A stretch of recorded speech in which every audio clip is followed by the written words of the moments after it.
Tonight, we have a presentation on industrial lands by Mel Foster. Mr. Smith.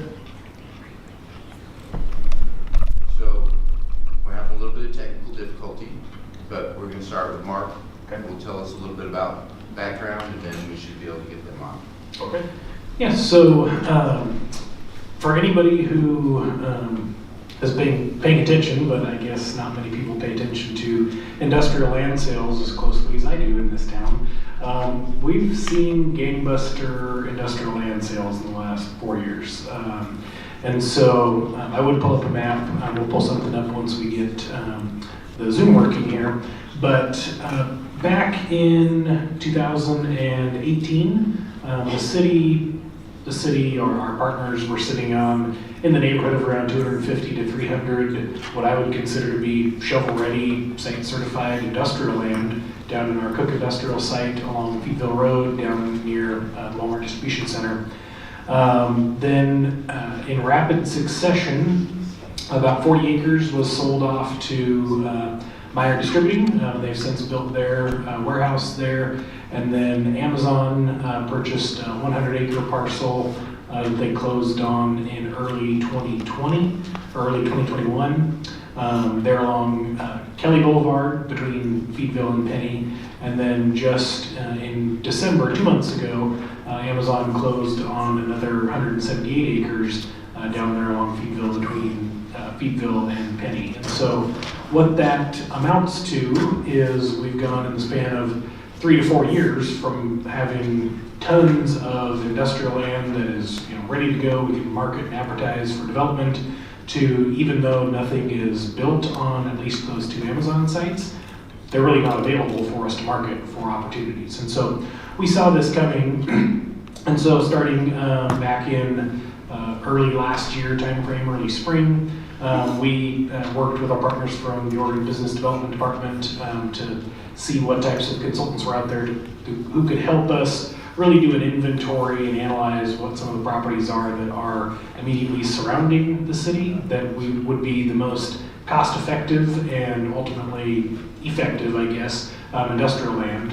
regardless of cost, for expanding and being able to attract economic development opportunities. And so we started working with Mall Foster and Alongi. They do a lot of these things with many other entities around the state. And so what they've done is they've gone through and inventoried a lot of the existing industrial land that we have located within the city and within our urban growth boundary.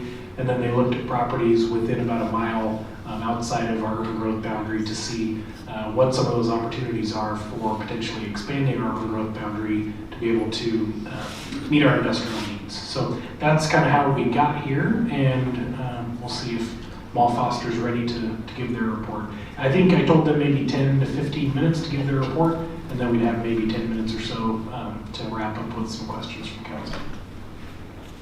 We're working on getting them on. Mark, you said we had between 250 and 300 acres. What's the estimate that we have now? So in terms of what I would consider to be shovel-ready, large acreage industrial land, 0. That's available for development. So, and we'll kind of show on the maps here, but if you're thinking about down in that vicinity, the Walmart Distribution Center, and a lot of those things are off to the west side of Highway 395. There is a good amount of industrially zoned land that is on the east side of 395. It's a little bit parcelized, but there's still some large parcels there. Several of them are all owned by one owner, which is good, and they could be assembled. But from the standpoint of extending particularly water and sewer utilities down into that area, it would take some effort to actually get those utilities down into that area. So, What about the ship property?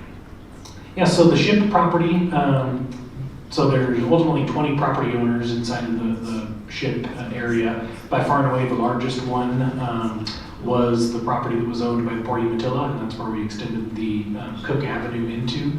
The intention for that one was always that it would allow us to develop more of the small 2 to 5 acre sites. However, on the western half of that property, it started out as being 40 acres.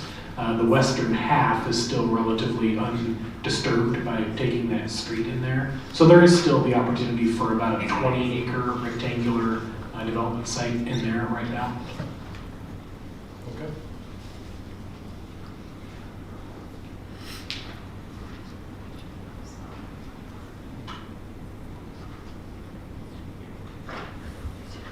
We're almost up with Plan B.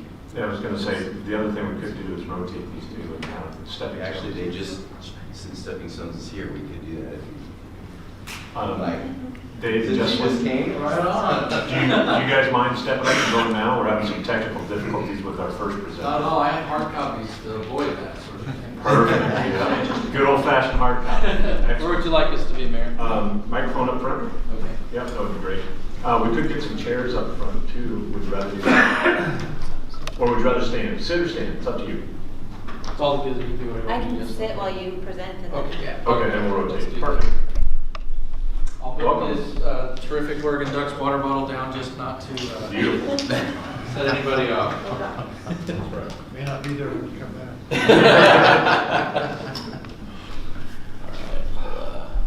Send this over here. They should have. They have a copy of that. this with you? Yeah. Yep. Looks like that, okay, great. Second quarter report. You got it. Welcome. Most of you should know City Manager from Umatilla, Dave Stockdale. So you are here to represent the host of the PATH project. Yes, sir. Okay, welcome. Thank you very much, Mayor Dressman, Council. Thank you very much for having us here tonight. Again, my name is Dave Stockton, the City Manager for the City of Umatilla. With me tonight is Jessalyn Cole. She's the Executive Director for Stepping Stones Alliance, who is our contracted partner with the PATH project. You have a copy. This is the second quarterly report for Project PATH. This was our first quarterly report. Of course, this was through December of last year, so we have about 2 more months of data. Jessalyn has some good information on there with her here tonight to present to you. Wanted to just kind of give a general and broad update on the project. We can speak to the report if you have specific questions about it if you'd like, but kind of just to let you know where we are today, some of the accomplishments that we have, and kind of our next steps here for the next 90 days and then for the next 6 months or year or so.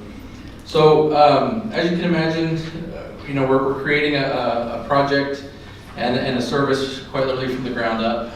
We haven't had, though there are several other nonprofits in the area that provide terrific and great and trusted services for many of our residents, but we don't have a project like this yet that focuses on transitional housing and also focuses on the immediate needs of each individual night. So we're happy to be moving forward together in this partnership.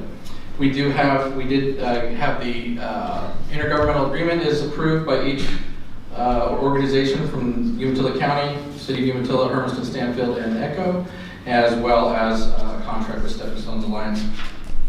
They, of course, are working on several partnerships and moving through that, and I'll let Jessalyn talk more about that, and I can go into that in more detail as well. These first 6 months or so, we've focused primarily on administration, setting up the organization, setting up how we're going to govern ourselves, setting up when we're going to meet, where we're going to meet, and what services are going to be available to us. We've started construction on the Conestoga huts. I know that some or many of you have already participated in some of those work days. We've had, I believe, so as at the end of December, we had over 534 documented labor hours towards that. All of that's been volunteer hours on that project so far. To date, we have about 3 totally constructed. And we have good plans moving forward on how to get more of those done over here in the short term. We've purchased the sleep center building. The navigation center building was donated to us. It needs to be refurbished before it goes on site. And shower units. The sleep center building and the shower units have been purchased through the grant funds received that Stepping Stones brought with them as this partnership. We, as you know, House Bill 4123, we have about $1 million. We have $1 million through that pilot project, and Stepping Stones through their grant, through both private and state funds, brought about $1.1 million of their own resources as well. One of the things that's been a little bit stickier than we had thought has been transportation. We went through a rather extensive land use process to get the site approved. We do have an agreement with Umatilla County, who owns the site, and we lease from them.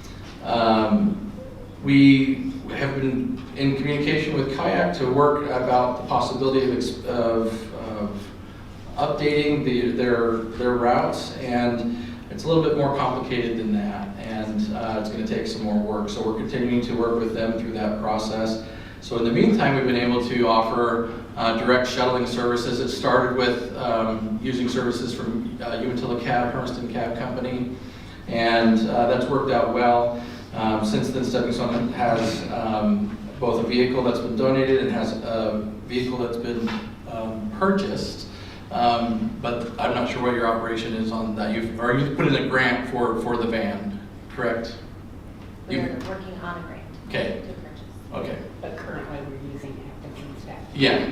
So the city, so we started with the cab. The city of Umatilla provided one of our vehicles for a little while, and then now it's a partnership with Atkinson Staffing. So they have a vehicle available and they have staff available to provide those shuttling services.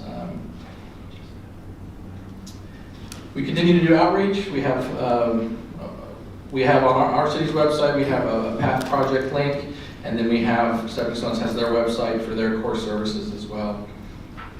And then so far, at least through December, we've had several different, you had kind of on your last page of your report, 388 guests through December, 53 unique guests, and some other data. We've got quite a bit more than that now, particularly here in the last few months. Some of the other things that we're working on now, the site had no utilities, today still has no utilities. And so we're going to be installing a commercial septic system and on-site well. Both of those required permitting through the county's environmental health department. And those permits triggered a notification to SHPO. And SHPO has responded back to us and is requiring us to do a on-site cultural resource study. And so that work has been, yes, sir. Everybody understand what SHPO is? Could you explain that? Yeah, so SHPO is the State Historic Preservation Office. I'm not sure if it's quite this way in Hermiston, but in Umatilla, cultural resources is essentially, quote, the cost of doing business. Almost anywhere we go, as you can imagine, over 18,000 years of Aboriginal communities and organizations there. Pretty much anywhere we put a shovel in the ground, you find something. And so because of that, we have great partnerships and history. We would have master agreements with the Confederated Tribes. Because it's just something that we typically run into in Umatilla. And so we're not too surprised, although we are admittedly a little bit surprised considering that it's been a Dogami permitted gravel pit and blast area for decades and decades. And so it was a little bit surprising to see that they're requiring cultural resources out at this site.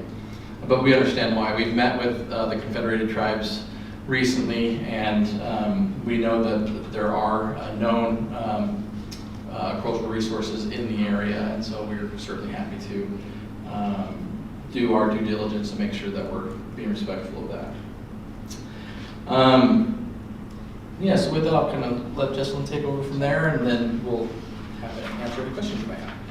Thanks, Steve. Hello, thank you for having me. I'm Jessalyn Cole, and today is the start of week 4 in this position as executive director, so I'm very excited to be here. We also have recently hired a navigation director, so Carolina Delgado has jumped on board and has been rapidly meeting with who we hope to form partnerships with as we move forward, and so she's getting some of those agreements into place and having those conversations. Speaking of which, on May 3rd, you are all invited. We are having a convening of those partnerships, so more information will be coming, but May 3rd is the date for that. So we'll definitely want our partners there and be sharing all of the good work that is yet to come. So Sleep Center, Dave gave some numbers through December, and I have some numbers from January. So in December, we had 388 guests, and in January, we actually ended with a head count of 502, and the daily average was 16 guests. A lot of this work is done by our volunteers, and so in January, that consisted of 124 different shifts by 32 different volunteers. We also are offering a hot meal each evening, and that is coming in from volunteer organizations and families and individuals. So they're bringing in a meal and serving that meal to our guests, which has been very much appreciated. So Atkinson Staffing has been helping us with transportation. As I mentioned, Carolina has been working on partnerships and getting all of that set. I am working on 2 grants right now. One is specific to a vehicle to be used for transportation, and then the other is looking at an outdoor kitchen cooking facility that could be used by the guests kind of in the center of the property. So working on that. I am working with forgive me, all of the acronyms are new to me. I'm from Washington State, so I'm learning very quickly. So Rural Oregon Continuum of Care, working with Brooke Matthews there to get our membership there so that we can start doing the HMIS system, which is Homeless Management Information System, which is used across the state of Oregon and quite far nationally as well. And then Dave also mentioned the individual shelter units. So Kathy has worked on getting several Saturdays lined up, and we're putting teams of volunteers together to get the rest of those assembled. So beginning April 8th through May 20th. So if you have a free Saturday, we'd love to have you join us as we get those assembled. What were the dates again, Jesselyn? Every Saturday, April 8th through May 20th. Starting at 9. Starting at 9 a.m. And we'll have more information on our website and on our Facebook as well. You're still going to do it out of the Public Works office in Umatilla? That's right. Okay.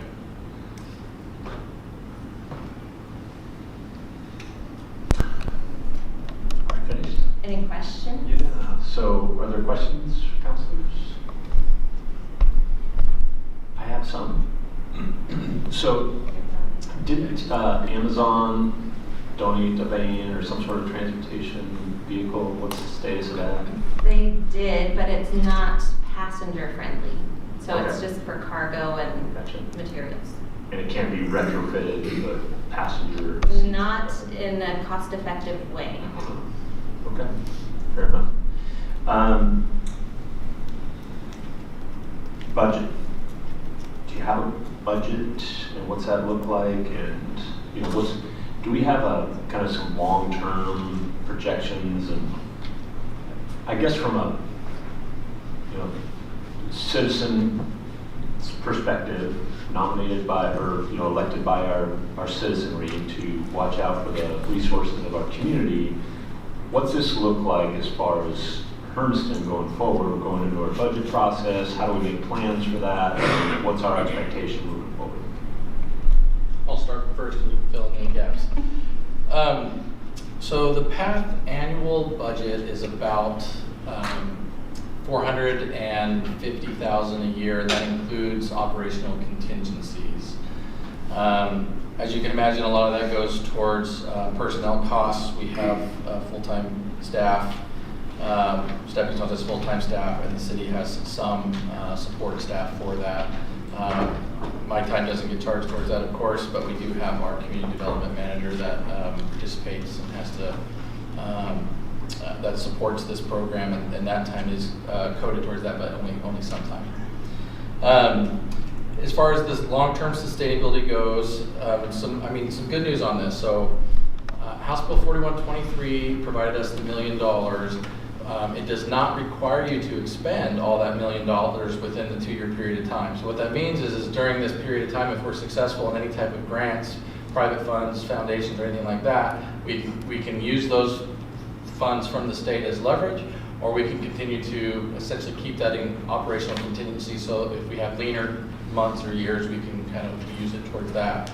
So some of the good news with that is Stepping Stones Alliance, part of their budget each month, don't remember the exact dollar amount. They are, 31,000. what's that? Are you talking about the 31,000? Yeah. Yeah, so we we pay contractually to Stepping Stones about $31,000 a month. Not about, that is what we pay, is $31,000 a month. And then they actually have some of their own funds that they're spending towards operations as well that come to somewhere, it just depends on the month, between $5,000 and $10,000 each month. That the partnership is not being charged for those additional services, which is pretty remarkable. I mentioned last week to the advisory board, this project qualifies for community development block grant funds, and we have been actively meeting with that organization for about 3 months now. And at this point, they, of course, nothing is a guarantee until it's in writing, but it looks really, really good right now, promising that we, if we are able to implement this facility in phases, there's a very good and real chance that we could qualify for another $1 million through CDBG for this project towards the end of the year. And so what that really means is that phase 1 would be to open up the navigation center, which is like the administration building and services, have the sleep center building in operation that's been refurbished, have the block fence perimeter in place, and have everything up front as far as paving and landscaping and that stuff goes. We can do that in phase 1. That would meet all of our land use requirements and meet our core basic services at the facility. But if we're willing to pause some of the additional services a little bit later on, we can receive up to another $1 million. And so the individual housing units, they can exist on day 1 without, for example, the paved horseshoe area. It can be gravel, we can walk. Normally we have the very first one available that can be paved, so we have ADA compliance on day 1. But the rest of it we can do a little bit later. The parking area in the back, for example, for the guests at the facility, that can also wait. So a lot of it has to do with paving. So on-street improvements for a bulb out for kayak or bus public transportation system, parking in the back, paving on the interior, a permanent or I guess a CMU shower and restroom facility that on site could come in like a CXT type building that most of you have in a lot of your parks and we have in a lot of our parks. Stuff like that can come in a little bit later. And so that's what we talked about as an advisory board this last week about there's some pretty significant advantages if we phase this in a little bit over time and meet some of our core services up front. Outside of those grants and the grants that Stepping Stones is working on directly right now, there's yet to be any long-term sustainable funding, and that's what we've been looking at, which we know you're vice chair on there, mayor, on the Oregon Mayors Association's proposal. We've been working as a partnership with PacWest and others to continue to advocate for that proposal at the legislative level, and we're happy to see that right now at the state level, the rural continuum of care seems like it's finally got a $27 million earmark, which is big news for us because that's where we are, which was not there before. So there does seem to be movement in Salem in our benefit recently. Very good. Ms. Myers? Are there, what are the restrictions that are on the grant money from the state? What can't you do with that money? There's really no restrictions. I mean, I could dig through the document, I'm sure I could find something. For really what they intended to do, because it's a pilot program through the 8 pilots throughout the state, is they really did give DAS gave Department of Admin Services gave directions to the pilots that the point of the pilot was that we knew what the local jurisdictions needed and the local areas needed, and for us to take that local need approach. And so it allows for capital purchases, it allows for personnel, it allows for materials and services. So essentially it operates almost as discretionary general fund, though there are some reporting and other kinds of requirements of it, but they're for the most part, they're really not restricted funds. Thank you. Councilor Brown? So when it comes to acquiring materials and necessary things, have you guys checked the Oregon State surplus site, the DAS surplus site? That's a huge resource. I used to use it in my previous employment for locating all sorts of stuff you really wouldn't think would be available. And it's a very We did with the building materials for the individual units. That was something that we looked at. We looked at it also when we were looking for the modular building for the sleep center, but there wasn't anything close to what we needed at that point. But we will continue to monitor that. It's great. I know they have, like sleeping bags and stuff like Right. that in there when they, because at the end of fire season and such, they have a glut of those. So. Yeah.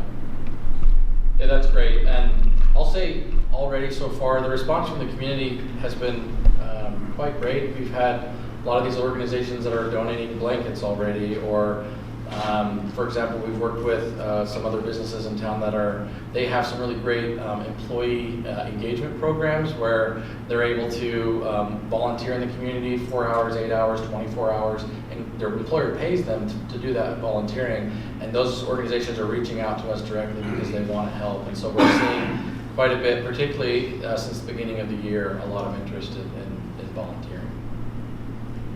Yes.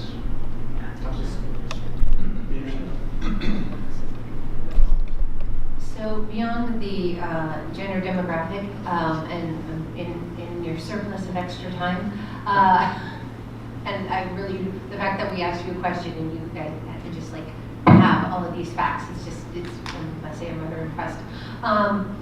In regards to like gathering demographic information in terms of, say age and where people originally, began their journey into homelessness, because the idea of like, if we can figure out where things started, maybe we can put some, plans in place to kind of circumvent the process in the beginning. But also just to know what population is actually being served. Have you guys, even started that, or you kind of have plans for it? What are your thoughts? Yeah, you want to join us up here at the podium? Yeah. We don't bite. That's So we do track that information when a guest comes in. We gather their information, and that's what the HMIS system will track and actually link up with other organizations throughout the state that are using that.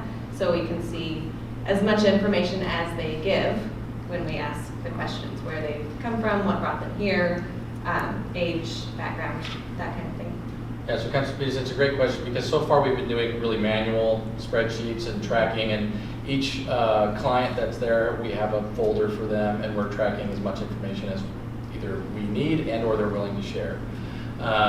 But this transition to HMIS is actually pretty significant, as Jessalyn mentioned, because it really is what most in the state are using, and even nationally to a certain extent, or similar systems. And to get it to where we're on this apples to apples platform, as well as much as our peers, will help us very significantly as we continue to track this data. As most of you are aware, as you're looking at this next governor administration this year, obviously homelessness and housing are priorities. I heard in Salem last week that we're building a new Medford every year right now. 36,000 homes a year is what they're trying to do, and so that's a big deal. And of course, housing at every economic level is a big priority of that, and then obviously homelessness has been a big priority there. So I think that getting us into a system that tracks it in a meaningful, not that what we weren't doing wasn't meaningful, but in a way that's what being done similar to our peers is really going to help us be able to walk and talk the same language as everybody else. And hopefully, a lot of these individuals are transient and they move from community to community, and so we wouldn't have to necessarily start over with an individual if those services were provided before, and you had some information about them and the needs that they had already. And so, it would be good to have a consistent system used across the state. Counselors, any other questions? So, moving forward, I know this winter we used a lot of volunteers at the sleep center. Is the intent of the sleep center in the future to be staffed by paid employees, or what's budgeted for that? I'll say it's a hybrid, and so we have paid staff that are there all through the night, and understandably so. If we have the proverbial boom in the night or some sort of emergency, we have people with the proper protocols and authority to make proper decisions. But I think, as you can imagine, this type of service, it's dead on arrival without our volunteers, and so it really is a hybrid program. I think that it'll continue to be that way moving forward, and hopefully we can. So far, getting volunteers has been a lot of effort, but it's also been a well-received. A lot of volunteers coming in. Well, we do live in a very generous and giving community. I just don't know how sustainable that is long-term. So I guess my thought would be, Dave's personal thought would be long-term budgeting for expanded staffing to help with that rather than being as dependent. People have been very excited about this because it's new. I'm not sure how long and sustainable it is. Just one. Any other questions? Yes, Councilor Durham? Have you guys considered speaking and seeking volunteers? Like, are you guys presenting to different civic groups about this and recruiting? And also, what is the age limit for anyone to be able to volunteer? And I'm only asking, not to take advantage of our youth, but some of them are able to volunteer in between school or their job. Some of them may not be able to because of their sporting events, but what is the age? So unfortunately for liability, we can't have anybody under 18 volunteering, with the exception of the individual housing unit assistance help, because they're coming with parents, and at the moment it's off-site, and so we can still do that. But right now on-site, both the city's insurance and Stepping Stone's insurance requires it to be 18. I'm sure that we can, over time, could probably find other ways in which people could volunteer, or that wouldn't necessarily be the requirement. But for where we are today with the processes and the projects that we're working on, that's where we are at the moment. But as far as outreach goes, you had others? Yeah. Yes, we are doing outreach. So various community organizations, so Rotary and Altrusa, and then we're using our Facebook more and just started Instagram. So in that way, getting the word out. And then I'm blanking on the date now. I think it's March 23rd. We are going to have a volunteer open house and invite our volunteers to bring their friends and family that haven't had a chance to see the Sleep Center and see what we're all about, and hopefully get some more interest in that way. And I also just wanted to share our city policies. When any printed or other material goes out, it goes out in English and Spanish, and so that's continued on into this program as well. Generally speaking, the English versions go out sooner, but Spanish is usually either right at the same time or not that far behind as well. And so we do have bilingual services available on site at all times, either somebody there physically or calls that can be made as well. And bragged about both of you last time at the city council meeting that Jesslyn and Carolina are both bilingual, so nice resource. What is your guys' website? www.stepping-stones-alliance.org. Okay, and that's Facebook as well, and Instagram, Stepping Stones. Okay, perfect. Any other questions, councilors? All right, thank you very much for this evening's presentation. Planning to come back in 3 months, is that what the goal was? That's right, it's the plan. Quarterly? Perfect. Well, welcome aboard, Jesslyn. We tried on at the advisory board, and then we make the rounds. Okay. Thanks, guys. Thank you. Well, Lily, how you doing? I know you're hiding behind those monitors over there. You need like a third one. I think we're about there.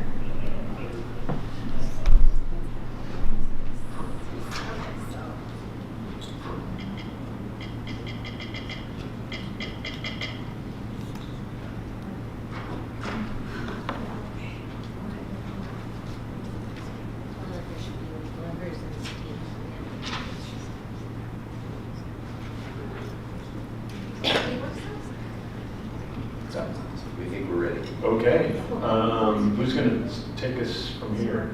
Well, I Morgan, can you wanna introduce? take over a little bit. Seth, can you hear us and can you talk back to us now? Looks like you're muted still.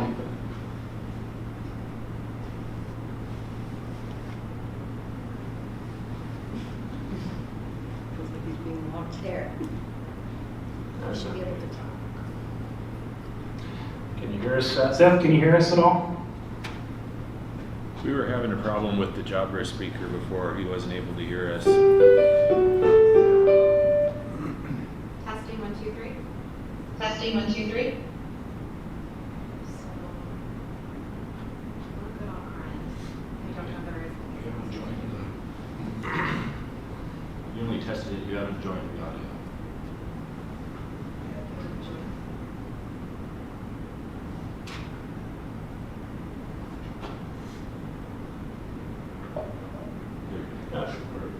Oh, Can you hear us now? we got something. Yes, we Yeah.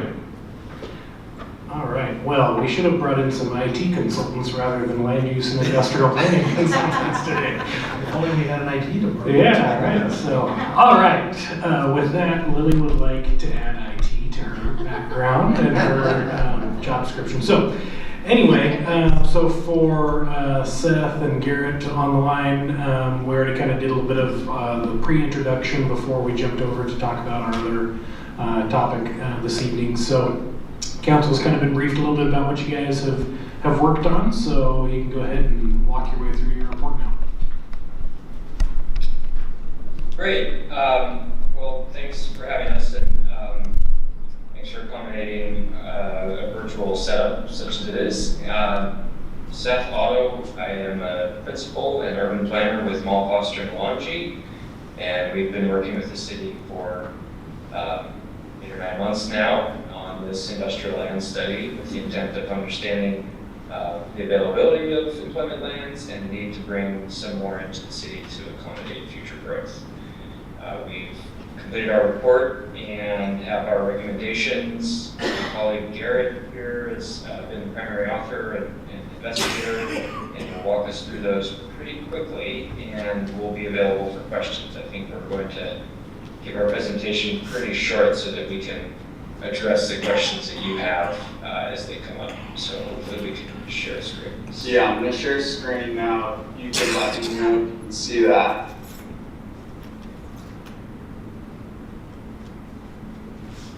Can y'all see my screen? No. No.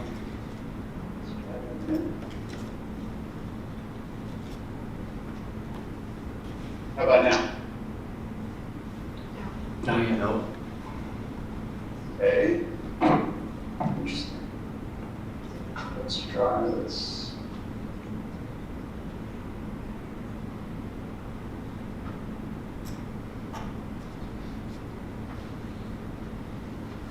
Are they allowed as a presenter?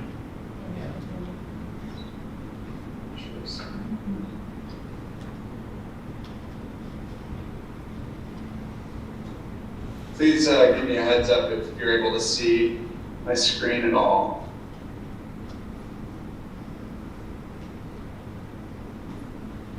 Is that sharing? No.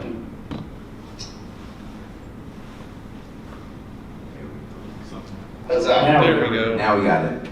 Okay, great. Sorry about that. Thank you. Thanks for hanging in for that.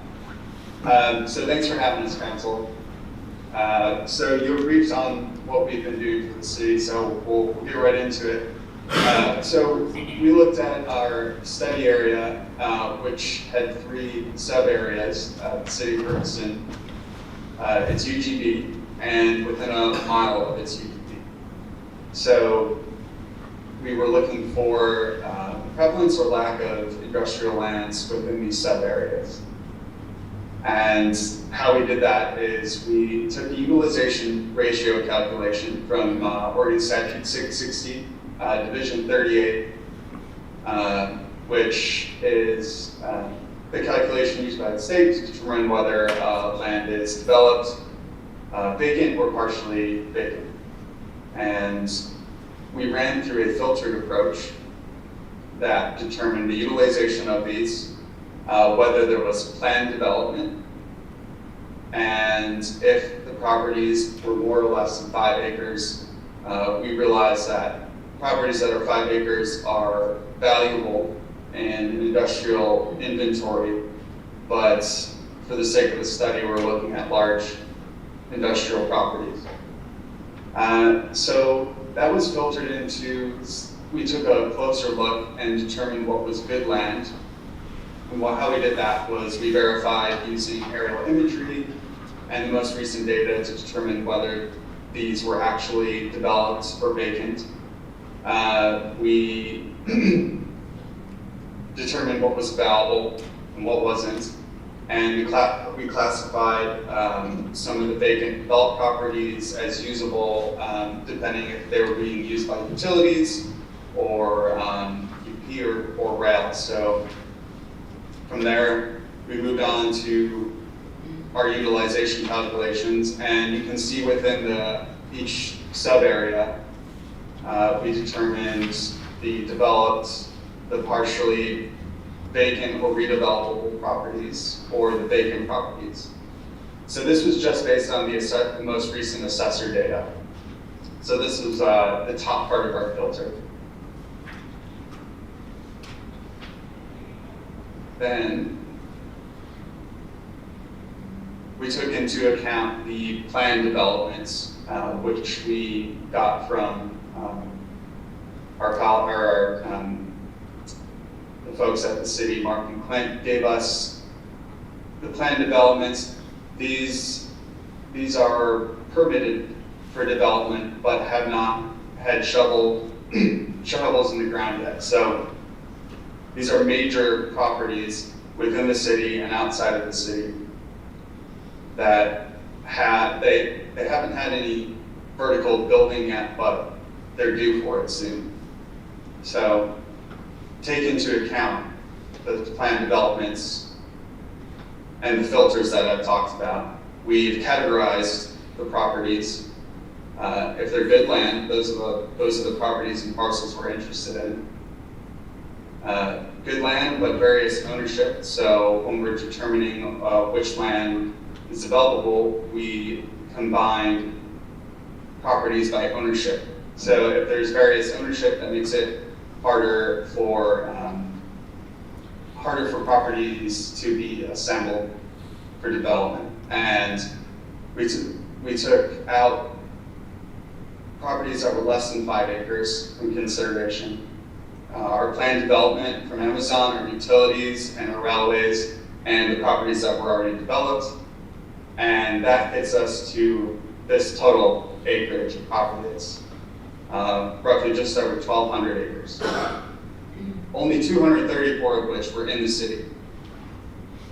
So, based on those findings, we grouped these assemblages based on common ownership and identified where they were based on our sub-areas in the city, in the UGB, and outside of the UGB.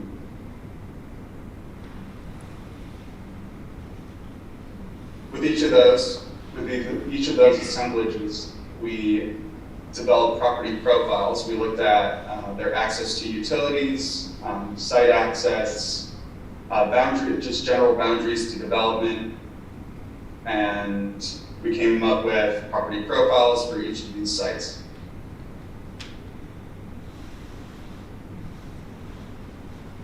Now, based on our findings, we developed some recommendations for step 4 for the city, which, as you can see on the map we've developed, there's roughly 234 acres of developable property in the city, but we see these major high acreage assemblages just outside of the UGB. So in order to utilize all of that developable land, we recommend that the city goes forward with a standard method of UGB amendment to expand its boundaries to absorb these untapped industrial properties. So we've been coordinating with TLCD, and in order to make the case for UGB expansion, the city will need to update its economic opportunities analysis within its comprehensive plan. The existing economic opportunities analysis does not identify a limitation of industrial lands in the city. This was developed in 2010 before the major Amazon developments of the past 10, 15 years. And in order to make the case to the state that you need more industrial land, you'll have to update the economic opportunities analysis to say that. So you have to demonstrate the efficiency and need for land in your EOA. There's a DLCD technical assistance grant that can help you with that. And it can also help you with the UGB amendment application itself. So you can utilize technical assistance grants that go in a cycle starting in the summer of 2023. So that's something to look into to help you develop these parts of your application. Once the UGB amendment is approved, you can submit for a comprehensive map and annexation application to absorb these lands into your city boundaries. And that's how you might utilize all of that land that we've identified just outside of the UGB boundary. As a long-term consideration, there's a OAR 660. This allows for properties in Cook, Jefferson, and Deschutes County to have an expedited UGB expansion based on single large lot industrial lands. And that's helped cities like Prineville absorb land for very large data center development in short order. So this would be a long-term goal. Nothing that could happen in the immediate future, but something you might want to consider lobbying for. So yeah, those are our recommendations based on our findings. Great, thanks, Garrett. Can you maybe go back to your slide number 7? I think that's probably the one. Sure. Yeah, there you go. Perfect.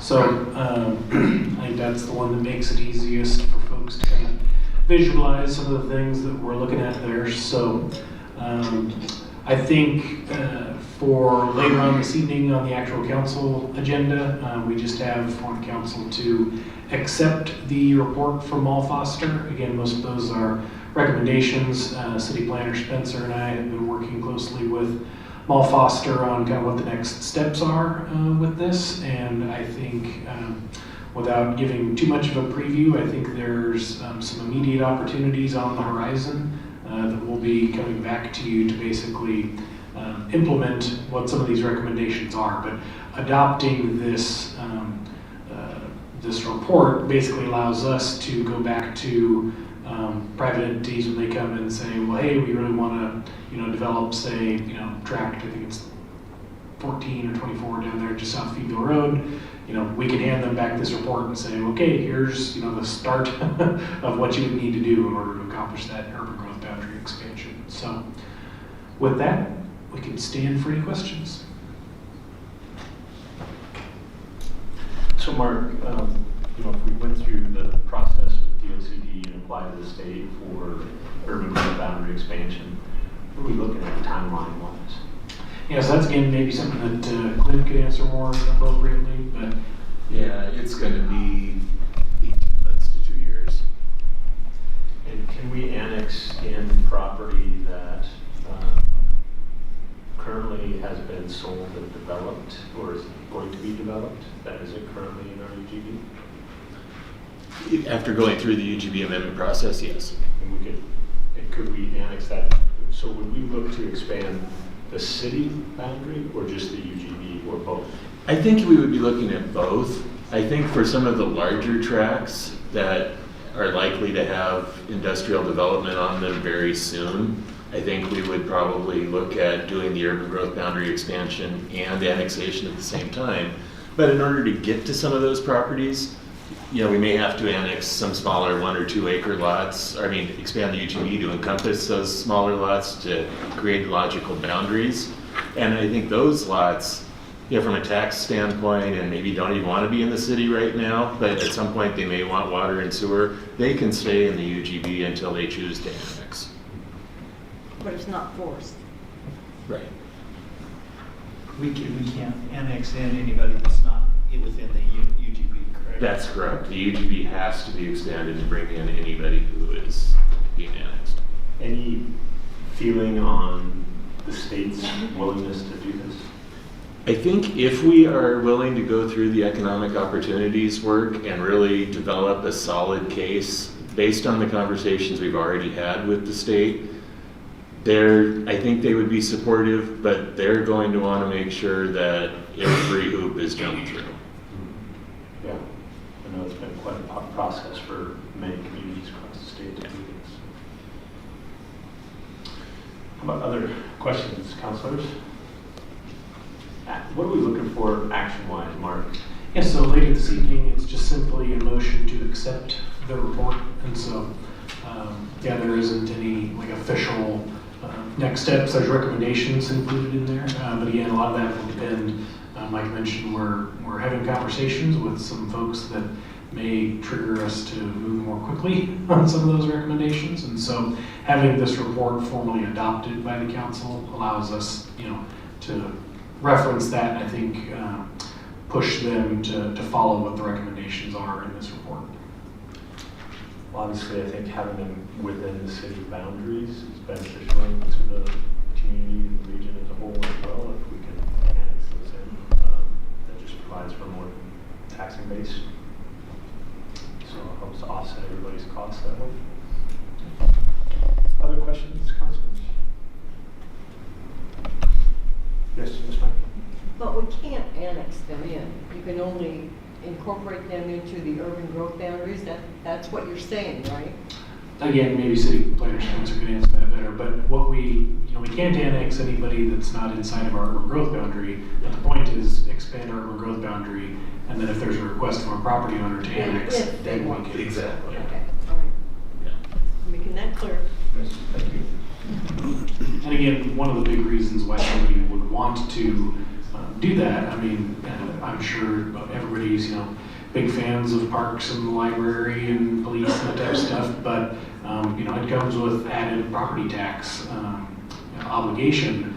But one of the real hammers that we have that, forces folks to really want to annex into the city is access to water and sewer utilities. So that's really one of the only things that we can offer that really forces their hand to want to annex in and provide that tax base for the other services. Okay. Other questions? All right, anything else? Mark, Claire? No thanks.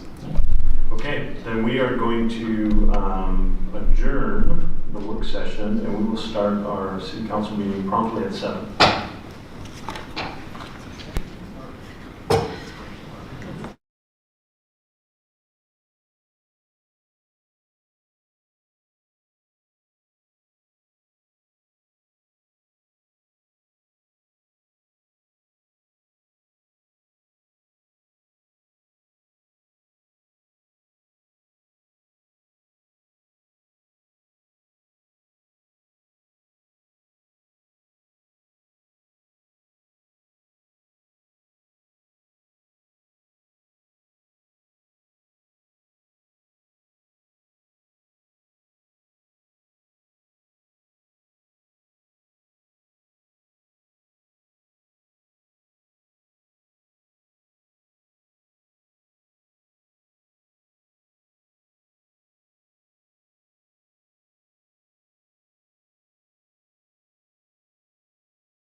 February 22nd, 2023. We have a quorum of members present. We're going to excuse Councilor Barone and Councilor Linton. Please join me in the flag salute. I pledge allegiance to the flag of the United States of America and to the republic for which it stands, one nation, under God, indivisible, with liberty and justice for all.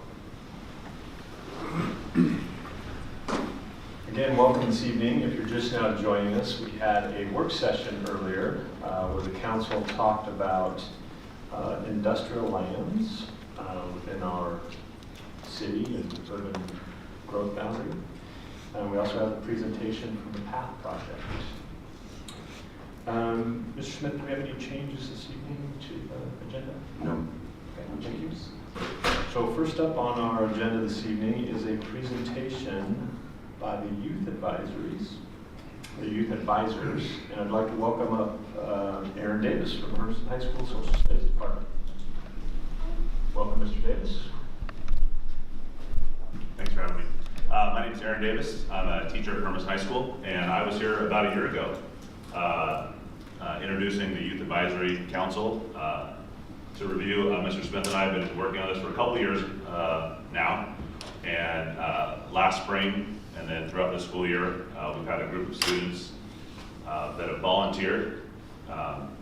They want to be part of the city, part of the committees, have a voice in things that are being done at the city level. There's a lot of things going on in Hermiston, as you guys are well aware. And as I've been in Hermiston for 16 years now, teaching at the high school, taught hundreds and hundreds of students, and I'm noticing that a lot of my former students that maybe went away to college or went somewhere else for a couple of years, a lot of them come back to Hermiston. And meaning it's a great place to live, to raise your family, as I found from someone that's not from around here.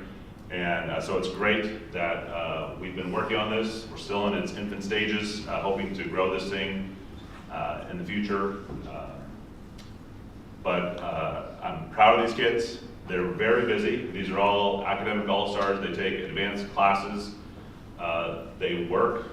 They're involved in sports, plays, choir, and to add one more thing to their plate really just goes to show you how the commitment they have to the city, to the school, and to their friends and peers. And so I just wanted to say that as someone who is facilitating this, you know, we have meetings once in a while just to check in, to see where we're at, what we're doing, how's it going, and to check in with them in the hallways. I have a lot of these kids in class, and so kind of pull them off to the side and how'd it go last night, and what are some things that you're noticing, or, you know, I like to know what's going on too sometimes, so it's just fun to get that insight as well. And you know, it's just great. When I was their age, when I was 15, 16, 17 years old, I was not quite mature enough to do this, and to see them interact with adults in our community, to have adults come up to them and talk to them and say, hey, thanks for being there last night, and it's just great. And so what I want to do is I just want to have the members that are here today come up here and introduce themselves,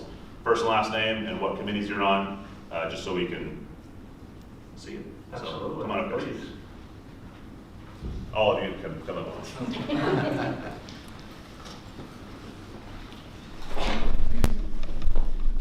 Welcome. Hi, my name is Stormy Richmond, and I'm on the Youth Advisory, or the City Council Committee and the Parks and Rec Committee. Welcome. My name is Lydia Vanderstelt, and I am part of the City Council Committee and the Faith-Based Committee. Hi, my name is Jason Gutierrez, and I am part of the Hispanic Advisory Council. Hello, my name is Manuel Salazar, and I'm part of the City Council, and as well as the Airport Committee. Hi, I'm Janine Heredia, and I'm part of the Parks and Rec Committee. I'm Caitlin Watkins, and I'm part of the Faith-Based Committee and the City Council Committee. I'm Julissa Gonzalez Mendoza, and I'm part of the City Council Committee and the Parks and Recs Committee. And we're missing a couple other students who had to work or had some other commitments as well. But we got a group of 12 that have committed, once a month to attend a meeting, to communicate with committee advisors, and I'm really looking forward to the underclassmen as we build this thing for next year, and wishing the seniors, good luck as they graduate this year, and excited to see what they do, and hopefully we can continue to build and get more involved. And like I said, this is great. These are great kids, and so it's exciting for me as a teacher to kind of meld those two things between the city and the school district as this town continues to grow, and I'm just happy to be a part of this. Thank you, Mr. Davis.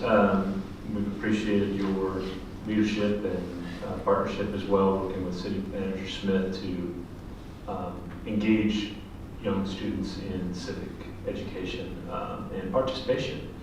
I tell the story all the time that one of our students came up with our slogan that's on our water tower.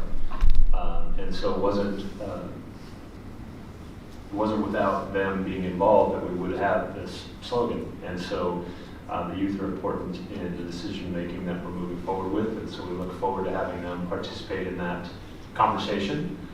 They have been a little bit reluctant to participate in some of the heavy conversations, so hopefully it would encourage them to engage a little bit more, and we look forward to them asking questions, and we look forward to them asking us why we're doing stuff. I think it would be important to hear from the students too about what they think about some of the decisions that the adults are making that they'll have to live by. So that would be my encouragement moving forward. I also know that the council, we just went through a planning retreat, spent a couple days talking about the future of the city and what the goals of the council would like to be for the next couple of years. And one of those was more civic engagement, and we are willing to volunteer our personal time to come in and meet with you or your education group, your classes, and talk more about what we do. We think it's important that young people learn more about the functions of the city. We have too many people out there, I think, that don't understand government and how it functions and how their city works, and we'd be happy to help participate in that education. So if there's a pathway to that, or if you can find time in your busy curriculum, we'd love to come in as guest speakers once in a while and volunteer our time to kind of tell our story. Okay, I'm gonna keep you to that. All right. Absolutely. I'm reading with the second graders on Friday, so I'd love to do that in the classroom. Yeah, Councilor Peterson. And so this is actually addressed to our student guests. When I was your age, I was part of the Model United Nations at my high school, and I did that for several years. And so it really does start at your age. You start to, you get the itch for it, and you're like, yeah, this is what I want. And so they always tell you that as you get older, that you're gonna get disinterested and you're gonna get burned out. It's completely the opposite. So, when we're telling you to pick our brains, it's because, the seeds for us got planted early on, and the roots just grew, and then eventually we had the opportunity to sprout out into the environment and make our presence known in the community and make a difference. And so you guys are the seeds of what's going to be in the future, and it starts now, because I can remember when it started for me. I can remember the moment when I realized one of these days I was going to run for office. And 20 years later, I'm not going to say how many 20s, but some, it eventually happened. So, just believe in that, and believe in that, one day it's going to be your turn, because it will be. Okay? And trust me, you could ask any of us when we know. We're like, yeah. It may have been somebody who said, oh, you should do that. And it was like, well, I knew I was going to. Yeah, now's a good time. We had one member just show up. She just got off work, so I want her to introduce herself as well. This is our ASB president, by the way, if you're not sure who she is, so welcome. Hi, I'm Heavenly Coleman. What committees are you on? What committees are you on? Oh, I'm on the Hispanic Advisory Committee and the Library Board. Cool. So did you students get to choose the committees you were sitting on? Okay, so those were the areas of interest maybe that you had in the city? How have you found your participation so far? Have you learned things and you enjoyed it? Want to switch committees? Not yet? Yeah, we're going to meet here in a couple weeks and kind of debrief on the school year. What can we do for the rest of the year? And then, like we said, recruit for next year and figure out this year's juniors. Half these kids are juniors coming back next year. You're coming back next year, juniors. And what can we do to build this program, right? It's like any program, athletic program, choir, anything. We want to build it so that in the future it's just one of those things that's part of Hermiston High School. I'm not going anywhere. I want to be part of this, and so like I said, I'm excited. Very good. I know Mr. Davis talked earlier about some of his students. Two of my kids, my only two kids, were students at Hermiston High School and graduated. And I'm pretty sure you had at least one, maybe had both of them in class, and they both went away and got their education, and then both decided to return home as well. So they found this community a wonderful place to get raised and want to come back and raise their families here too. So students, I hope you find all the goodwill and the benefits of the community valuable to you, and if you choose to go away, that you someday will return as well. So we appreciate your participation. We thank you for being involved. We want to encourage more youth involvement in the conversation. And got another comment? Yeah. Yes, sure. Just, it's in line with what the mayor is saying. The fact that you guys are here speaks volumes, and the thing that you have to remember is that the world's run by those who show up. You guys have chosen to show up, so keep doing that. Thank you very much. Good to see you guys. All right, we're now at the opportunity for citizen input. The first opportunity this evening, so if you're here tonight to speak to the City Council on items that are not on our agenda, I would encourage you to come up to the microphone up front, introduce yourself by name and address. Try to limit your comments to less than 5 minutes and direct them to me.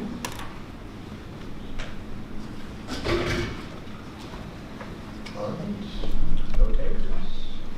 Okay, we're going to move on. Consent agenda. Items A through G. Council, do we need to pull any of those?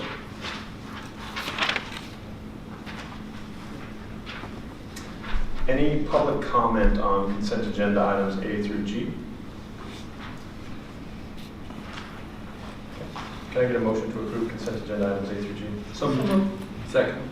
Been moved by Councilor Trevor, seconded by Councilor David McCarthy. That we approve consent agenda items as presented A through G. Roll call. Yes. Yes. Yes. Yes. Yes. Yes. Motion passes unanimously 6-0. I know it's a little out of order tonight because we're short a couple members. So.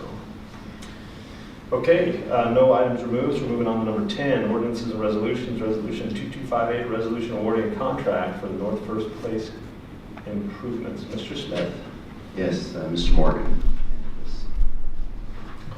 We're here, finally. This has been a day I've been waiting for since July of 2017, when we first saw that Hermiston was listed for $4.5 million earmark in House Bill 2017 to rebuild North First Place. So unfortunately, with that earmark, in order to cash flow all those projects, the state had to put years when each of those earmarks could be done, and ours was 2023. So that allowed us a lot of time, though, to plan a lot of underground utility work to take place with this reconstruction project, which has been beneficial for us. So we're now to the point of, we advertised this project for the past month or so, saw a really strong bidding environment, and we're now at the point of awarding a contract for construction on this project.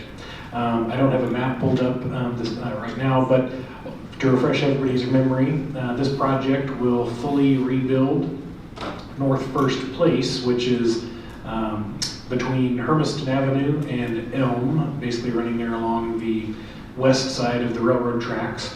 The project will also install sidewalks along the west side of the roadway, all the way along the length of the project. There's some hit and miss intermittent areas there where some sidewalk does exist, but this will install sidewalk along the length of the project. Additionally, a number of the developed parcels that exist there on the west side of the roadway have completely undefined driveway entrances and those types of things. And so as a result of installing the curb and gutter and sidewalk there, it will officially more delineate those driveways. So that will definitely help from that standpoint. Additionally, the project will add a center turn lane for the length of the project, which again will be beneficial for vehicles trying to get in and out of those businesses along there, as well as getting onto streets that are commonly traveled, like Standard, going to Rocky Heights, that type of thing, as well as for southbound traffic trying to take a left onto Jenny to get to the traffic signal there. So that'll be a good addition.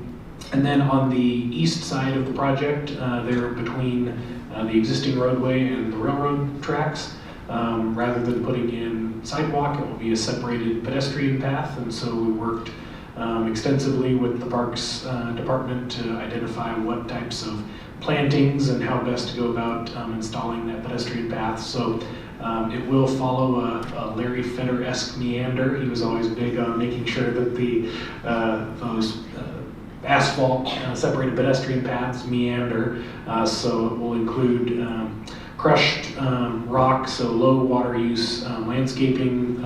Really, it's largely to match the landscaping that currently exists further south there on First, around like the Maxwell Event Center and that type of thing. So mainly the crushed basalt with some trees intermittently throughout there, as well as commercial grade bollard lighting along the length of the pathway there. So a couple of other things to note. One being the project is to go from Hermiston Avenue to Elm, but you'll remember when we went in and rebuilt Hermiston Avenue here about 3 years ago, we stopped short of the first intersection with First Place. When the Gladys and Hermiston Avenue were realigned in the late 90s with the Tumble and Lumber property, that project also stayed out of the intersection of First and Hermiston Avenue. And so at some point, somebody's got to get into the intersection. And so this project will go into the intersection and fully rebuild that in the intersection. So the challenge with that, obviously, is it doesn't just disrupt the traffic on First Place, it also disrupts the traffic on Hermiston Avenue. However, included in the project, we did include timelines so to make sure that that part of the project is a separate and distinct part of the work, so that they get in and get out as quickly as they can on that part of the work. But for the bulk of the length of the project through there, it will be closed to traffic for quite an extensive period of time while they're doing the work. So also as part of this project, it's not just a roadway project, it's also a replacing nearly a mile of water main. Depending on where you're at along the project, is estimated to be in the vicinity of around 100 years old from that water main through there. So replacing a lot of that and then coming in and rebuilding the roadway over on top of it. You'll probably remember also last fall, the state was agreeable to allow us to use some of that earmark funding to pave what had been a gravel portion of Northwest 3rd that paralleled First Place there. So that will allow us to utilize, not a lot of folks would otherwise travel the length of that, but Northwest 3rd does connect all the way from Hermiston Avenue all the way out to Elm. So it does provide full connectivity for a detour for folks going through that area while we're doing that work. So, and then finally, the bids came in very competitive. We got 5 bids, all grouped very tightly there, right around $3 million. Important component to point out is that approximately $800,000 of those bids are associated with the water main piping. And so the underground utilities and water main piping, those are not reimbursable through our state earmark, but we're doing those with our own utility funds. So when you look at that dollar figure, the portion that will be reimbursed by the state earmark is about $2.2 million.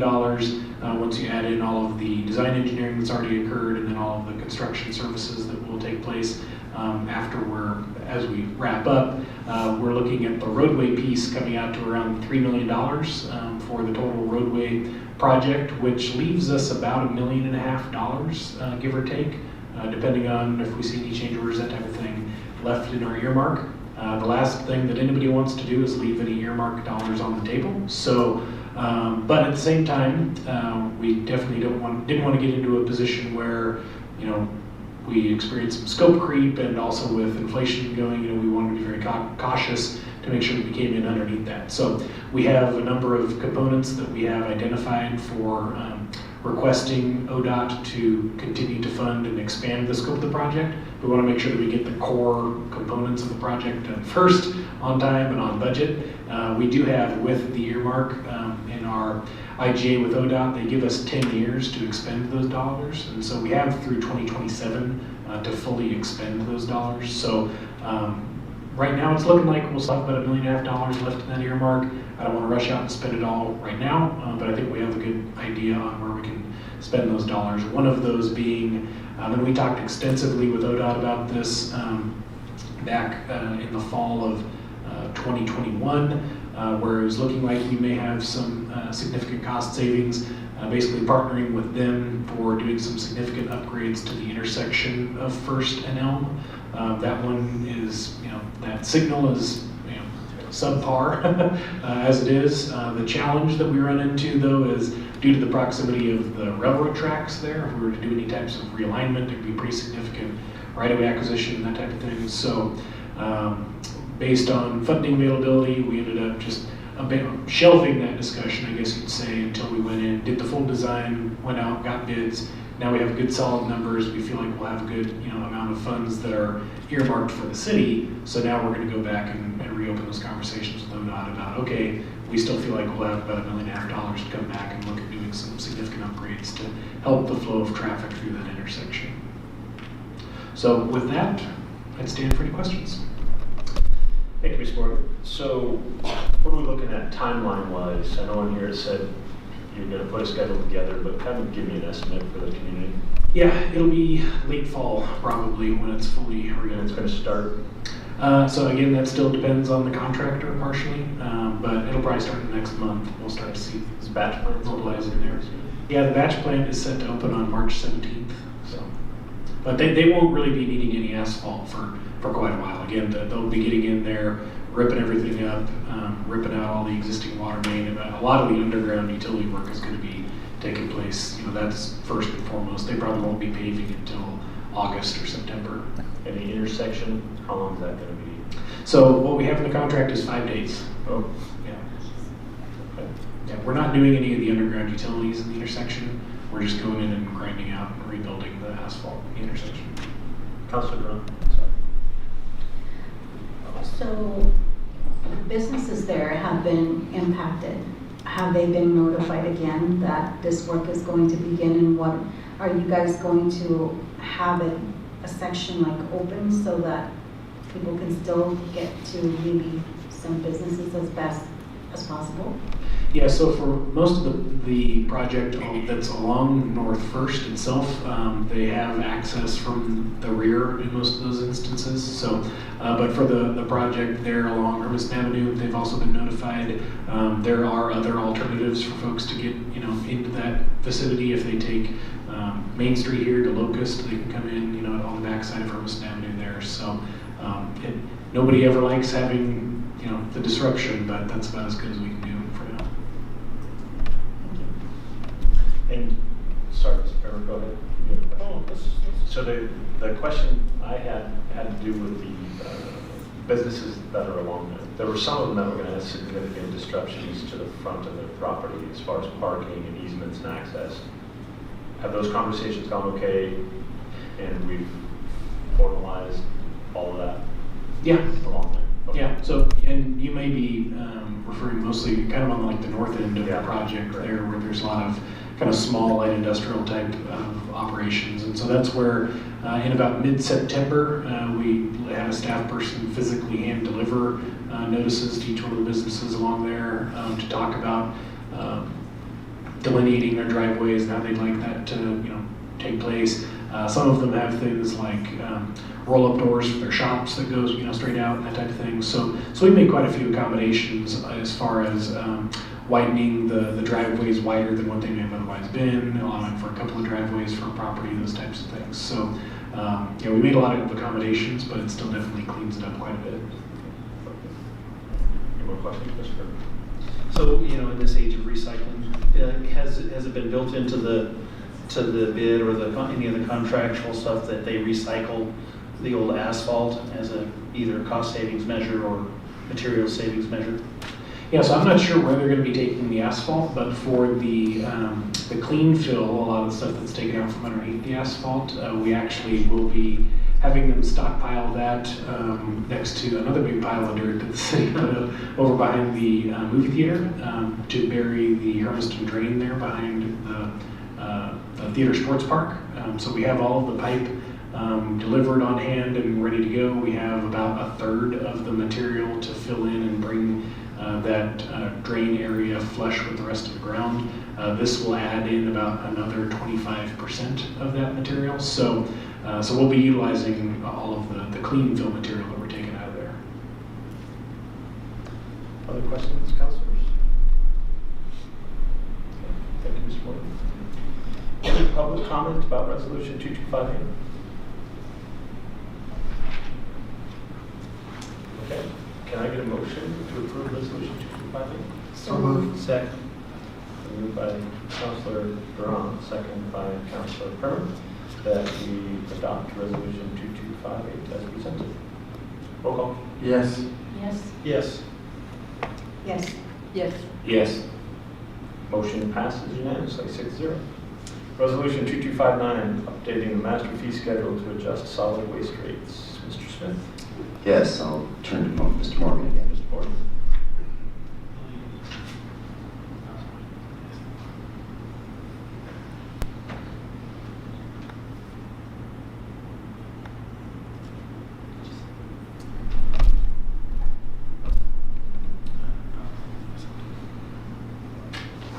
That's good.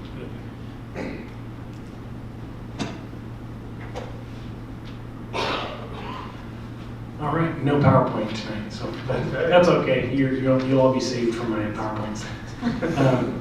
They weren't all that impressive anyway, just some bullet points. So in your staff report, you'll see that the master fee schedule adjustment is for adjusting the solid waste, basically the garbage rates that are charged to customers within the city.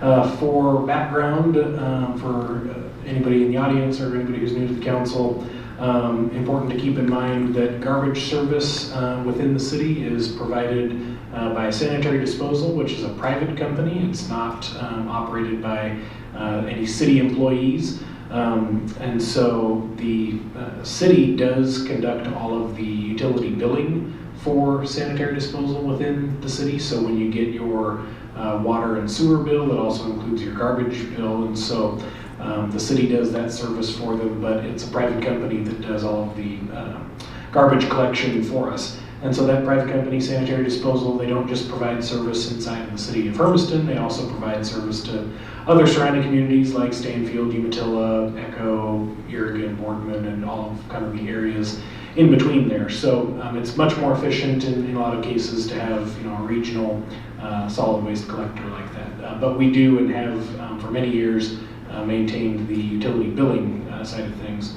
As part of the city providing that billing service, the city has long been allowed to retain 11% of all of the gross revenues that Sanitary Disposal receives from customers within the city. That's again to pay for things like the staffing, to answer the phones, dealing with all of the getting accounts set up, all those types of things, as well as mailing the bills, all those types of things.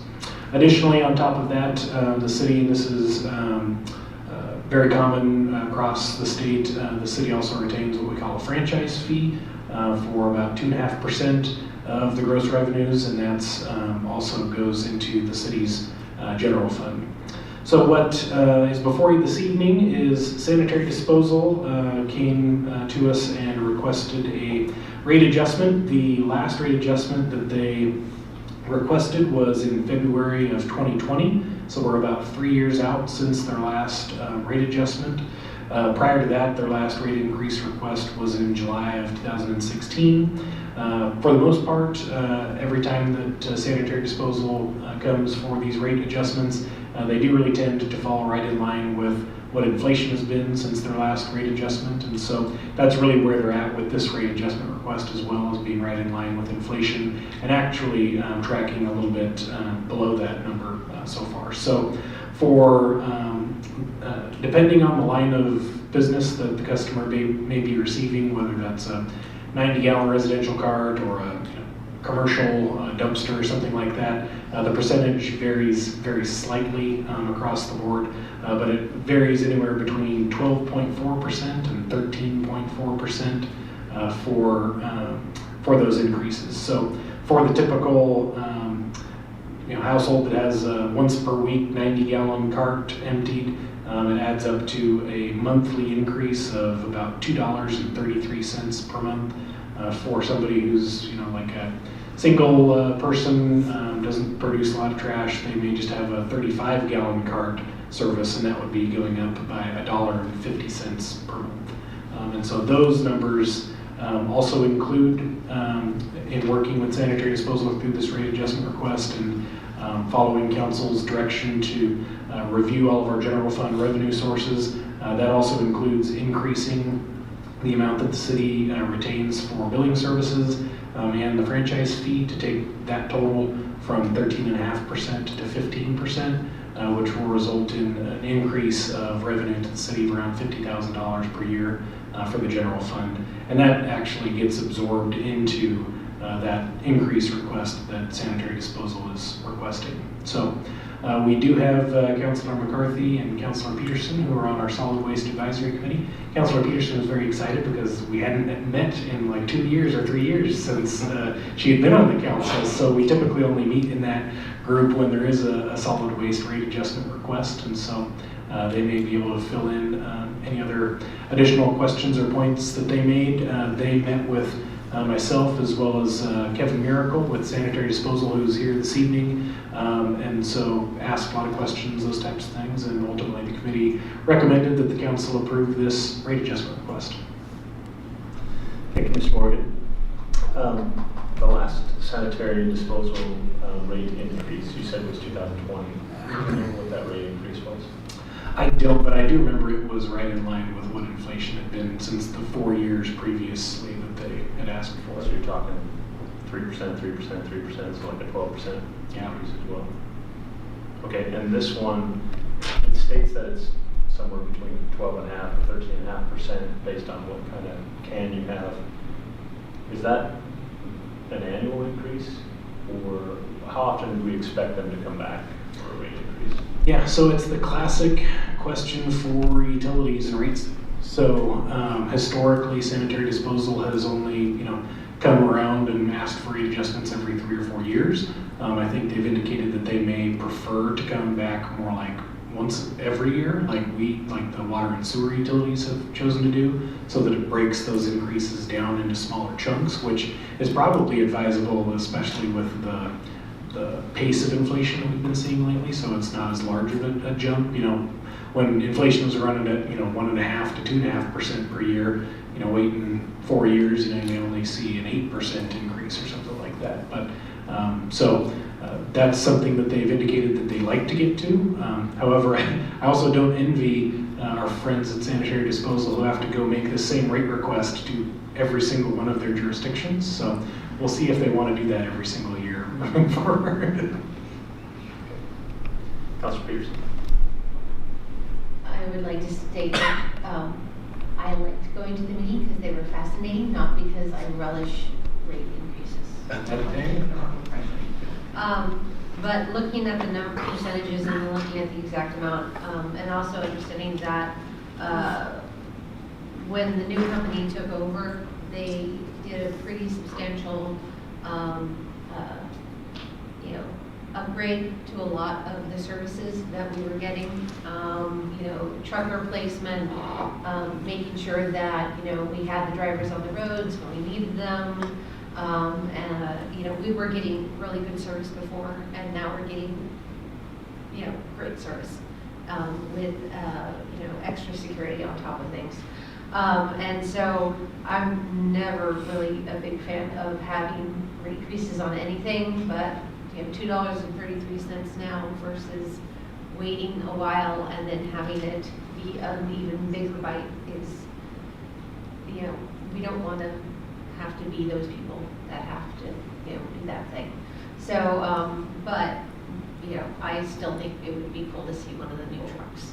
I told them, I said, how come we're not seeing the new trucks? If you're buying new trucks, I want to see the shiny new trucks.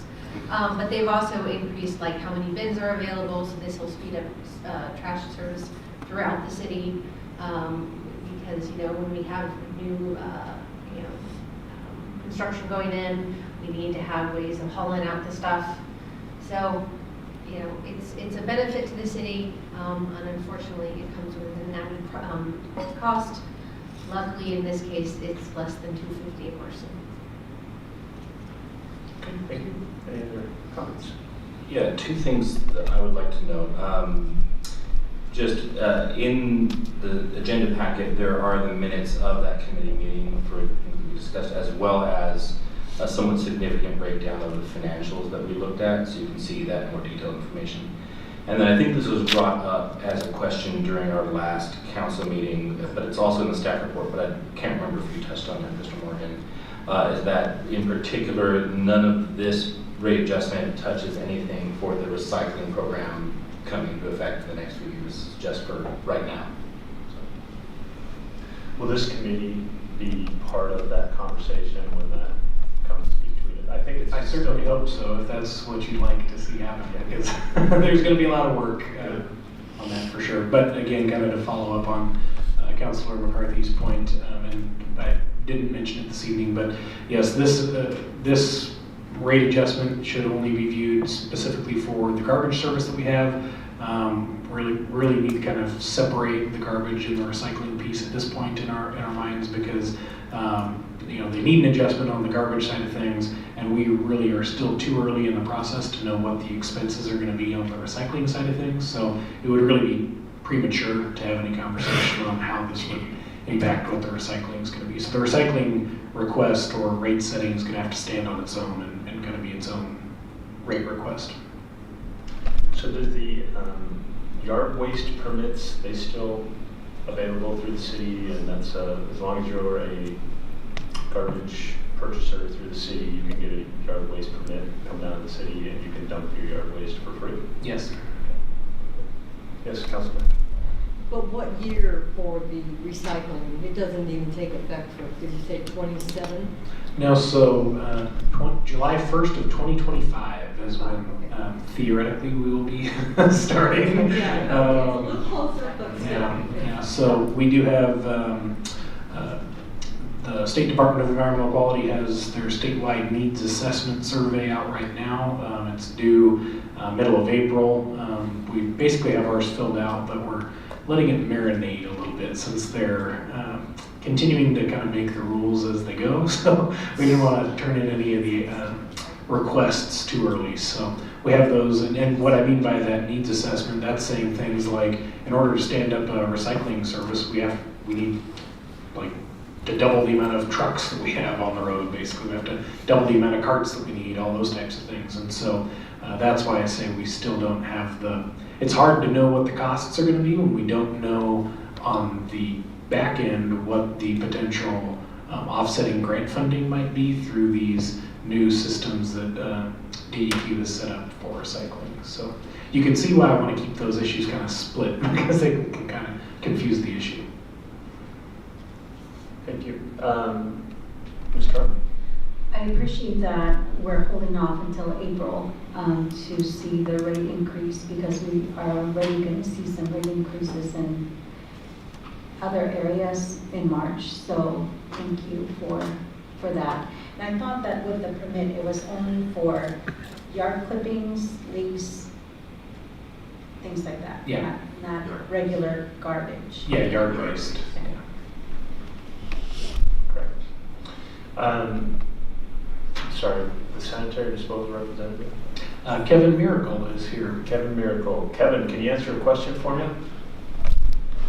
So there are still recycling options available to the members of our community, right? And so I applaud you guys for finally getting a two-way exchange out there at the dump station. That was always a headache driving through there when you were going to use the transfer station. So I applaud the changes and the remodel that you did out there. Are there still recycling options available to the community? So if they have plastic or bottles or cans or whatever, Yeah, so we still, excuse me, we still have all of our recycle depots that Sanitary Inc. has started that is all part of our DEQ requirement for recycling, which is throughout the community. The little uptick that we have is that at the transfer station, you have the ability to recycle milk jugs and plastics and also electronics there. Okay. So They're still available out there. They used to be right there kind of as you drove up. I don't know where they're located. Yeah, we moved them in back. We were having we actually hired more employees, so we didn't have any parking. And so we ended up just moving it back behind the fence. That way we can kind of keep our eye on it a little bit more. When you bring more recycling or the ability to dump more stuff, it tends to, you tend to attract people who just want to kind of throw stuff away. So it's kind of easier for us to kind of control it. Not like harbor is very difficult for us. So. Yeah, I complain to the city staff all the time that this cardboard recycling bin, I recycle cardboard like weekly, and I always dump it out here. That thing's full all the time. So our community does a good job recycling cardboard. Mark tells me, he's like, Kevin, it's full. Any other questions or comments? Well, thank you for the last couple of years of service to the community. We look forward to continuing working with you. Thank you. Yeah. Any other questions from the council? All right. Any comments from the public? Can I get a motion to adopt resolution number 2259, laying upon record? Second. And moved by Councilor Duran, second by Councilor McCarthy, that we adopt resolution 2259 and lay upon record. Roll call. Yes. Yes. Yes. Yes. Yes. Yes. Motion passes unanimously. Resolution 2260, appointment of municipal judge pro tem. City Manager Smith. Yes, Mr. Mayor, members of the council. In 2015 and then again in 2021, the council adopted resolutions appointing municipal judges pro tem. As it states in the charter, that's one of the council's duties. And due to changes in availability, conflicts of interest, other things, we were getting very slim on having judges to handle times of conflict for our sitting judge, Judge Ben Dixon. So this resolution before you would appoint Blaine Cluton and Philip Spicer-Kuhn as judges pro tem for the city, and we just need them as conflicts come up for our sitting judge. So I'd be happy to answer any questions. That's the best you could find. So we had to get rid of a counselor so we could have an additional pro tem. That's right. That removed a conflict for him. So couldn't get rid of us too easy. So we're glad to have you part of the assuming the council passes it tonight, have you as part of the process. Any questions from the council or? Yes, Mr. McCarthy. Just because I'm uninitiated, what are potential conflicts? So maybe someone appearing before them is a relative, or someone appearing before them has been a client in their role as an attorney. Things like that are the common conflicts. Thank you. Other questions? Any public comment? You're shot to get back at me. Oh, yes. Counselor? So what, I'm new to the concept, so what costs are associated with any of, like? So then we would establish a kind of a consultant type contract with them that would negotiate a rate of pay for the time that they spend performing the judge duties. How often does that happen? Yeah, once a quarter. 4 or 5 times a year ish. Yeah, and it really depends. I think sometimes we can go longer, and then just a few cases will pop up, and we'll need more hours. We just need Mr. Ben Dixon to show up more And is that rate considered public record? Yeah, it will be an agreement that it would be public record, yes. Any other questions from the council? No public comment? It's not because I'm not showing up. You're You can doing, have you're one doing your day elected order. duties, right? I hope I think so. All right. Well, we're glad that we have choices to help fill in when Mr. Ben Dixon cannot serve. So before you tonight, you have a motion to accept. Need a motion to accept? So moved. Second. It's been moved. Been moved by Councilor Harden, seconded by Councilor Duran, that we adopt resolution 2260 and lay it on the record. Roll call. Yes. Yes. Abstain. Mr. Clinton is my attorney. Yes. Yes. Yes. Motion passes 5-0 with one abstention. Could have declared a conflict of interest earlier. You didn't ask. No, I'm going to do that. Here's your council president. I know. He should help me out with the rules. All right, January 2023 financial report. I don't see Mr. K here this evening. Yeah, I'm going to sub for Mr. K. He had a personal family item that came up this evening. So our monthly financials for the month ending January of 2023. Urban Renewal Agency, we've received 97% of our property tax revenue in the urban renewal area. We continue to get a little bit each month in this area. As far as expenditures go, the one I want to point out is the 2nd Street Gateway. We've started design on that, which will make some changes to the intersection there in front of the community center and create a more kind of a more pronounced entrance into downtown so that people can see that and really more of a signature place. So that design is going forward. We anticipate that going out to bid within a month and a half, and then see that project, I would say, completed by the end of this calendar year. So that's that item. Then we have general fund revenues. This month we exceeded our projection by about $140,000, and that puts us over the year to date about 5% above our projections. So we're feeling comfortable at this point. Again, in property taxes being the largest source, we continue to see a little bit of property taxes creep in now since December. Now, expenditures. This month, the general fund was about $137,000 underneath our projections, and putting us we're right on budget, about 1% above our projection. So feeling comfortable there. Here's just a little bit of a breakdown: administration, public services, public safety, and non-departmental for our total. Now, the fund balance in the general fund, right now we are $3 million over our required or the policy of minimum reserve, and our current projections show us staying well above that going into the end of the fiscal year. So that's looking very, very good for us. Now, some of our utility funds are also looking good.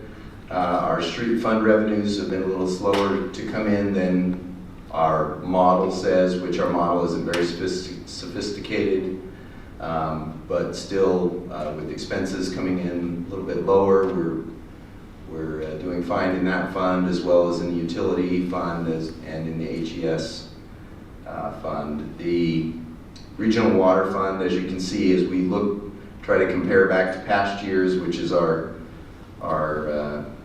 model, because we're not selling much potable water, our revenues are a little bit under projections. Now, Mr. Morgan already talked with you as far as capital projects. You approved the bids tonight for this project, these two projects, which are the water line and the street reconstruction. Very excited to see this happen. We know it's going to be a big interruption but in the end, it's going to be a big benefit. So looking forward to that. We've completed lift station number 6 reconstruction, and this is the one that was in first place.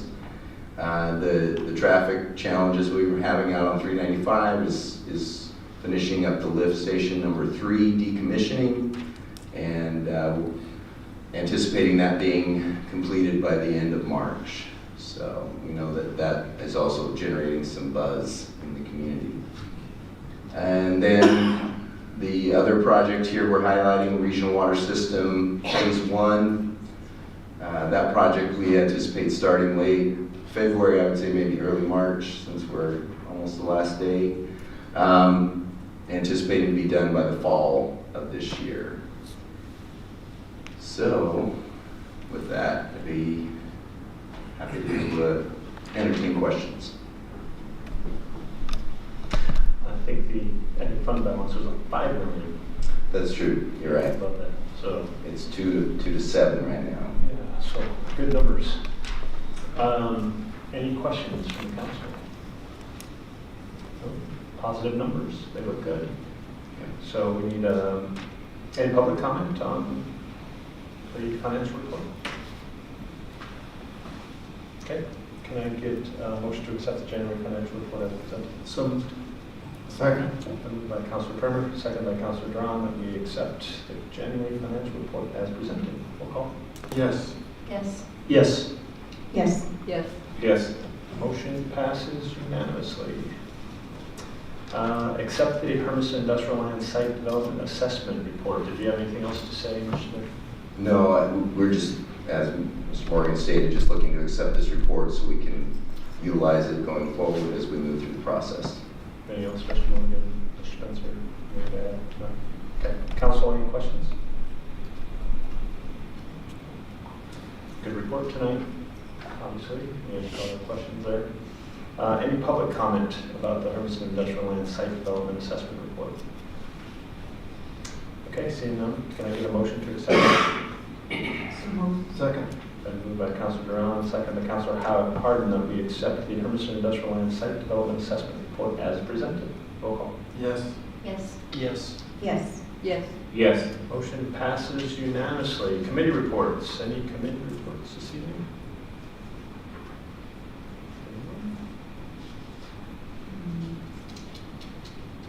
I have a Stepping Stones meeting tomorrow night. Anyone else? Committee reports? Okay. Mayor's report.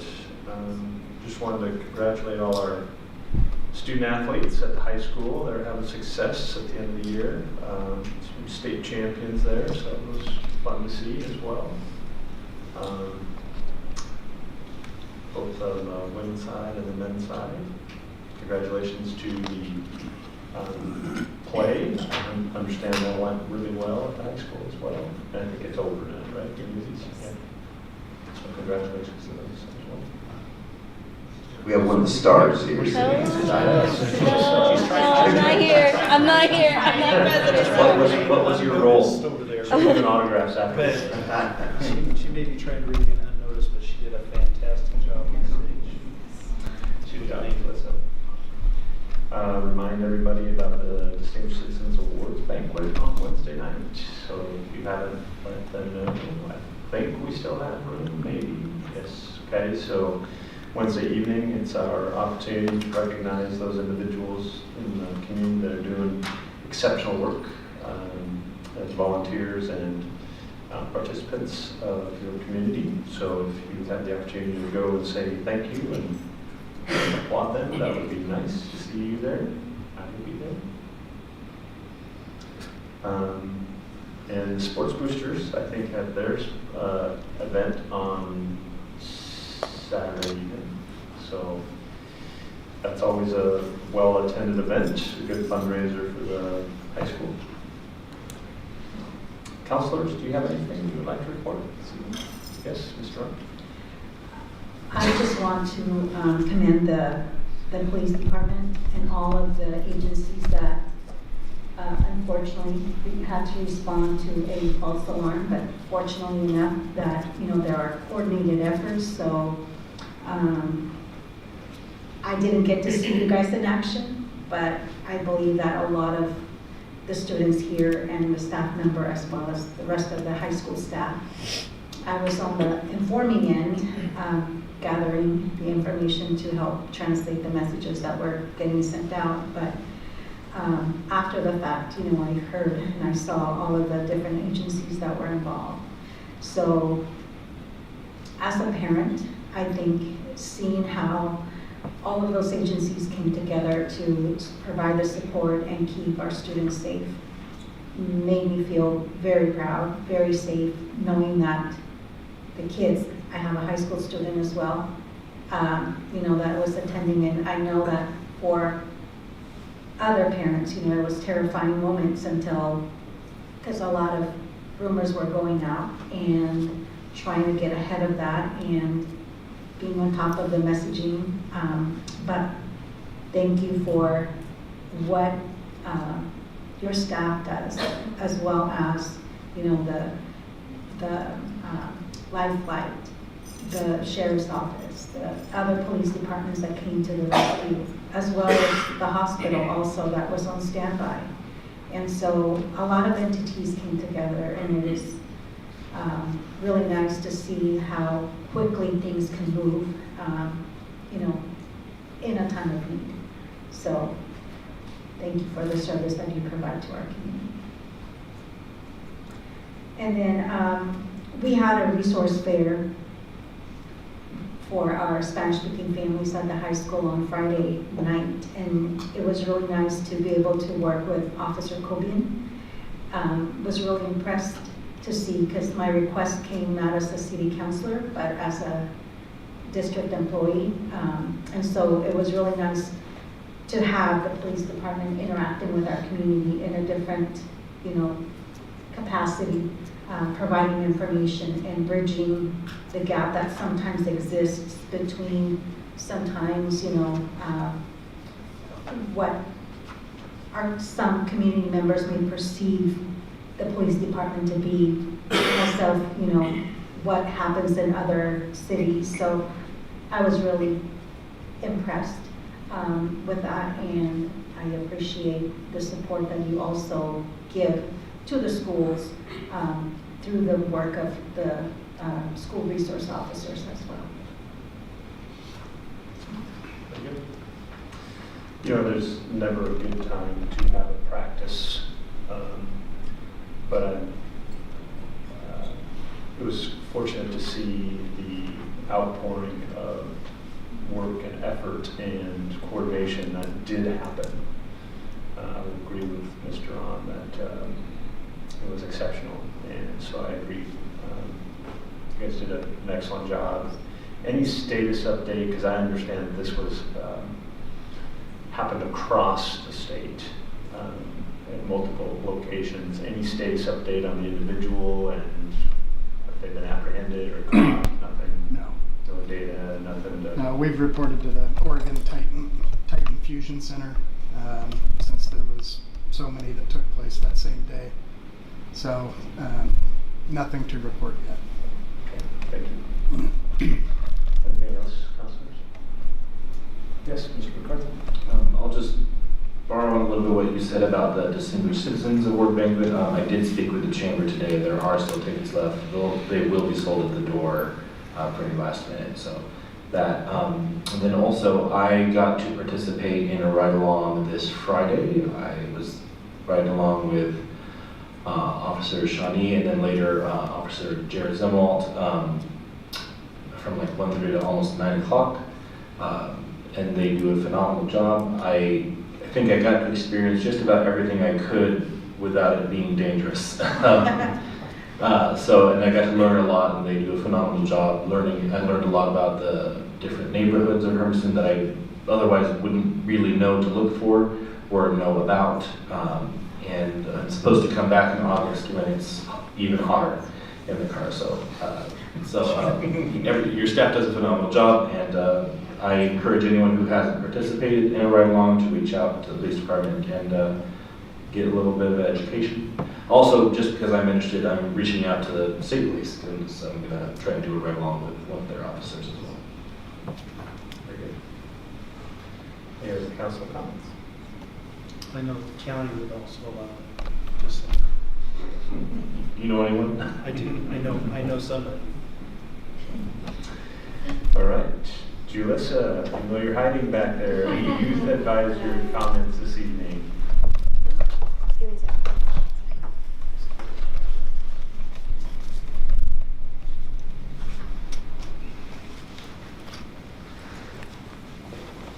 What the, okay, so technology just doesn't want to work. Okay. It's working. That's It's working. fine. I only have a few things to say tonight. To start off, the marching band is having a cornhole tournament at the high school.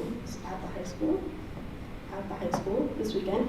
There are little flyers around the school and potentially on businesses. I know that there are some in Domino's. And all of the money from the tournament will be going towards the marching band students and also just students in the music program who want to go to DC for the 4th of July parade. And there are also Hawaii tickets being sold also for the trip. And what it is that you enter, it's a raffle. So you enter the raffle and you have a chance to win Hawaii tickets. And I'm pretty sure it's $20 to enter. I'm not sure because I'm not going on the DC trip, but I do have a lot of friends who are really looking forward to this because it's an opportunity to go on this half-week-long trip, and they're going to take an airplane there. They're going to stay a couple nights, and everybody's been talking about it for months. Another thing, today we had spring sports start, and all of the students that I've talked to about it have been really excited about their season starting, ranging from tennis to track. Though there are a lot of scheduling conflicts, it's still something that people are willing to sacrifice. They're like, I don't care if I don't have a life after school. Like, I'm having fun while I'm doing it. For the winner of the Hawaii tickets raffle, winners will be announced at the All City concert. And I think that's really all I have. There's also a jazz night tomorrow. I'm sorry. There's a jazz night tomorrow, and it's just the jazz bands in the school district. So it would be Sandstone, Armand, and the high school jazz bands. And they'll all be performing, as well as a new small group, which my brother is the leader of. It's a small jazz group, and not only are they performing tomorrow, but they're also going to be traveling to the Lionel Hampton Jazz Fest next month, and they're going to be going this second week, and it's going to be over in Idaho. That's all. So if somebody wants to buy a ticket for the Hawaii raffle, how do they get it?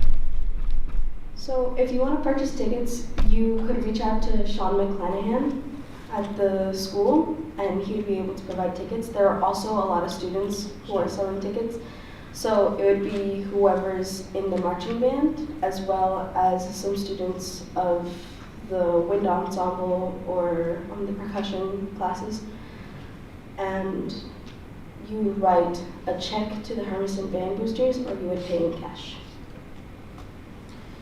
You know, many cities in the state of Oregon have a youth advisory group, and part of our participation as counselors, we often will go to DC as well and meet with our legislators, and they will often take those youth advisors with them. So maybe in the future we can coordinate our DC trips so that we're going at the same time as those guys going, and it would be a coordinated meeting with our state legislators, so that would be fun. Something to think about. Thank you, Julissa. Any questions for Julissa? Yes, Mr. President. Just what exactly is does the Hawaii raffle winner win? You win Hawaii. There's this little rock, there's this little rock that's just off the coast of the Big Island. So from what I've heard from my friends friends being this past year's drum major, you win 2 tickets to Hawaii, and it's a 3-day trip. From 5-day trip. 5-day trip? It's 5-day. Okay, thank you so much. And there's accommodations, like, yes, okay, so airfare and accommodations, 5 days. Sounds like a good time. Would any of the other youth advisors here have those tickets? No. Oh, man. Well, Could have got some right now. It's like there's time. I could have someone come from the band next meeting if you guys are interested. Okay, yeah. Yes? Okay. Yeah. I will reach out then. All right, Ms. Smith, manager's report. I just had one item I wanted to add related to our PATH report that we had earlier. It was kind of our first official advisory committee meeting last week, and I think it's going to be a very good group, and really looking forward to working with Jesselyn. I think she's going to do a great job as the director from Stepping Stones. So I think things are going in a good direction with that project. Who's all part of that group? It's a representative from all the cities. So right now, it's the city managers of Hermiston, Umatilla, Echo, and Stanfield, and then Dan Dorn represents the county commission. And just so you know, we've had requests from a couple of communities in Morrow County that might be interested in partnering in our project. So we're going to have them come and talk to us next meeting to see how that might work logistically. So. Is there going to be any opportunity for community members to be a part of that process? I mean, we post, and all the meetings are open to the public. So yes, from that standpoint. But were you looking for other board ways? member or board member? I mean, right? Yes. I mean, essentially, we could have other people serve to represent the community. Right now, since we're getting started, that's just kind of how we started it out. Okay. I was asked that question, so. If any of you are interested, when I was in Salem last week, I stopped in the League of Oregon Cities, and I got you guys may have seen these. The Legislative Assembly and all our representatives and their pictures. You can kind of put a face with their names. Something that I like to refer back to, so when I'm talking to an individual, I know what they look like. So if you would like a copy of one of those, you're more than welcome. Mr. Smith, anything else? No, thank you. Okay, so we are going to adjourn the city council meeting and convene the Urban Renewal Agency meeting with the call to order. And we have some new business this evening. The revision to the scoring criteria award match for the facade grants are proposed. Mr. Smith. Yeah, I'll ask Mr. Spencer to walk us through that. Yeah. One of the things that we like to do as we're working through our facade grant program is to make sure that we're keeping it understandable and that it's responding to everybody's needs. And in this case, the Planning Commission acts as the scoring body that reviews our facade grant applications, and they have repeatedly expressed a certain amount of dissatisfaction with the criteria, that being a little too vague. And so at our last meeting with the Planning Commission here in February, we sat down and we wordsmithed through all of the existing criteria that we use to score facade grants with, and came up with some revisions, specifically eliminating one, which was basically a duplicate when you really got down to it with another criteria, and then clarifying the remaining language in the 5 criteria that they are scoring with to make more concrete, no pun intended, things to look at while they're looking at things. And rather than saying, is it architecturally compatible with the downtown, saying, is it the same color and materials as buildings within 300 feet, for instance? So they can really go in and apply a better score when they're recommending to you the grant amounts, so that they feel more comfortable with what they're presenting. So you have in front of you 5 revised criteria that is being recommended to use for future grant applications. And then just trying to keep up with inflation, we're recommending upping the cap from $10,000 on a match at 50% to $20,000. I've been talking with some of our commercial contractors in town, and they said you really can't even do a window project or anything for $10,000 anymore. So by upping this amount, it's possible that the program might run out of money a little bit sooner because we only have $500,000 in the program over the life of the district. That's a possibility. I'm not overly concerned about that because in general we're not doing more than 2 or 3 grants per year. So even upping it up to a $20,000 cap, I think we'll still be financially comfortable. Aren't we doing better than expected though on the finances? Yes, every year has come in higher than projected. So there may potentially be some growth in that budget. Is that right? That's That will allow correct. capacity for additional dollars. Yeah, I know I don't get to vote on this, but I'm supportive of trying to do larger matching grants. I think that's more incentivizing. And has it been almost 10 years? It's been 10 years. We formed the district in 2013. Since we've changed it or adopted it. So. Any other council comments or questions? Yes, Ms. Ryan? So how long will you take a look to see whether, or I'm sure you'll hear the feedback from the folks that applied for a facade grant. So will you be revisiting these questions once again, depending on the feedback that you get? Yeah, we always are willing to look at revising questions and criteria if they become irrelevant or still impossible to figure out. The only thing, when we talk about other grantees who might have already received, we wouldn't be willing to go back and change their grant amounts. Mm-hmm. But other than that, yes. Thank